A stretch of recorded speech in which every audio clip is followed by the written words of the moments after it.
এই জায়গাতে আমি একবার আমি সৌরভের কাছে যাব। সৌরভ, কেন বারবার একটা বড় সংখ্যক মানুষের মনে হচ্ছে এখানেও কোনো না কোনোভাবে একটা ম্যানিপুলেশন হবে, এবং আইনজীবীদের মধ্যে যেভাবে একটা ম্যানিপুলেশনের চেষ্টা বা কেসটাকে ডাইলিউট করার চেষ্টা আপনারা বলছেন, কেন মনে হচ্ছে? প্রথমেই বলি ময়ূকদা, এই যে নির্যাতিতা বিচার পাবে না এই প্রসঙ্গ উঠতোই না যদি না অরিন্দম কাঞ্জিলালবাবু প্রথম থেকেই স্টান্টবাজিটা শুরু করতেন।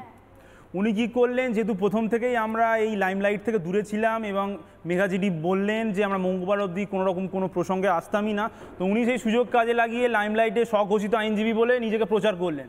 প্রথমে অভিযুক্তদের নামে মারাত্মক রকম অভিযোগ করা শুরু করলেন, যেটা এফআইআরে আছে এবং আমরা সবাই জানি। তারপর হঠাৎ উনি কি শুরু করলেন, শাসক দলের সাথে হোক বা যাই হোক কোনো প্রেশারে হোক বা নিজের কেরিয়ারে সিঁড়ি করার জন্য হঠাৎ করে অভিযুক্ত সম্পর্কে প্রশংসা করা শুরু করলেন। এই যে উনি একটা ব্যালেন্স করা শুরু করলেন, তখনই রাজ্যের সমস্ত জনগণ এবং সকল আইনজীবীর মধ্যেই মনে হলো যে উনি কি কোথাও একটা ব্যালেন্স করার চেষ্টা করছেন। আর উনি যেহেতু নির্যাতিকা রিপ্রেজেন্ট করছেন, তো এখানে একটা প্রশ্ন থেকেই গেল, তাহলে কি ম্যাটারটা কম্প্রোমাইজ হয়ে যাচ্ছে? এই যে কম্প্রোমাইজের একটা কোয়েশ্চেন মার্ক পড়ে গেল, তখনই মনে হলো যে অরিন্দম কাঞ্জিলালবাবু কি আদৌ আইনজীবী, নাকি উনি নিজেকে দেখেছেন পর্যন্ত, নাকি ওনার পাওয়ার আছে, নাকি ওনার মিনিমাম জ্ঞানটুকু আছে যে আইনের বিচারটা কিভাবে হয় কোর্টে। আমি আবার আমি নির্দিষ্টভাবে আত্রেয়ীর কাছে যাব। আত্রেয়ী, এখানে খুব বড় কোনো কনস্পিরেসি হয়তো সামনে এখনো আসেনি, বা অবশ্যই আছে দাদা, কারণ আমরা যদি ইন দ্য মেইন টাইম দেখি বিভিন্ন তৃণমূল নেতাদের স্টেটমেন্ট দেখি, নেতা মন্ত্রীদের, কখনো শশী পাজা দেবী বলছেন শ্লীলতাহানি, কখনো মানস ভূঁইয়া বলছেন ছোট ঘটনা, কখনো মদন মিত্র বলছেন মেয়েটা ওখানে না গেলে না হতো, ঘটনাটা ঘটতো না। তো এই ব্যাপারগুলোর পরে কিন্তু এই ছেলেটির কন্ট্রাডিক্টরি স্টেটমেন্টগুলো উঠতে শুরু করলো। এই তাই নয় আত্রেয়ী, শুধু তাই নয়, আমার সাথে যিনি বসে রয়েছেন নবনীতা চ্যাটার্জি, তিনি নিজে একজন অধ্যাপক, তিনি মধ্যশিক্ষা পর্ষদের প্রাক্তন সচিব হিসেবে কাজ করেছেন। আবারও বলছি দর্শকদেরকে, তার হাজব্যান্ড ছিলেন সাউথ ক্যালকাটা ল কলেজের প্রাক্তন প্রিন্সিপাল।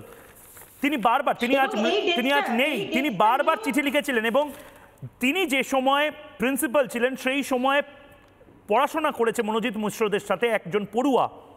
তিনি পর্যন্ত এই শোতে বসে বলেছিলেন মনোজিৎ মিশ্ররা মেয়েদেরকে কিভাবে অত্যাচার করতো, মেয়েদের তুলে নিয়ে যেত, তাদের এন্টারটেনমেন্টের জন্য কাজে ব্যবহার করা হতো। একবার পিসিআরকে বলবো সেই অংশটা শোনানোর জন্য। কালচার বলতে ওখানে কলেজের অ্যাডমিনিস্ট্রেশনের থেকে বেশি ইউনিয়নের চলতো, অর্থাৎ কলেজের অ্যাডমিনিস্ট্রেশনও ইউনিয়নের কথা শুনতে বাধ্য ছিল।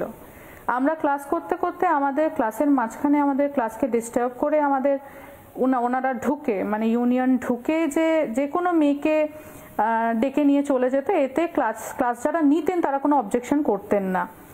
এবং তাছাড়া আমাদের কলেজে ঢোকার পর থেকে আমাদের 7:30 থেকে 11টা অবধি ছিল, ডেকে নিয়ে চলে যেত, কেউ কোনো অবজেকশন করতো না ক্লাসের মাঝখান থেকে, টিচাররাও না।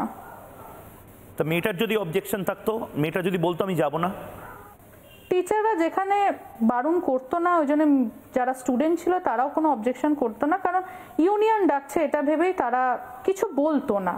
কিন্তু যাওয়ার পরে ওখানে ইউনিয়ন রুমে ওদেরকে বিনা কারণে ক্লাস না করতে দিয়ে বসিয়ে রাখা হতো। আর কি করা হতো? আমরা যখন 7:30টার সময় কলেজে ঢুকতাম, আমাদের কলেজে ঠিক গেটে আটকে দেওয়া হতো, বলতো কেন এত লেটে এলি, ইউনিয়ন রুমে চল। ঠিক এইরকম ভাবে আমাদেরকে বলতে পারেন ক্লাস করতে দেওয়া হতো না, অসভ্যতামো করা হতো, আমাদের ইচ্ছাটাকে কেউ প্রায়োরিটি দিত না। মনোজিৎ মিশ্র। নানা ধরনের কন্টেন্ট দেখার জন্য লাইক করুন, শেয়ার করুন আমাদের ফেসবুক পেজ, সাবস্ক্রাইব করুন আমাদের ইউটিউব চ্যানেল। পাশাপাশি অন্যান্য ব্রেকিং নিউজের জন্য অবশ্যই চোখ রাখুন রিপাবলিক বাংলায়।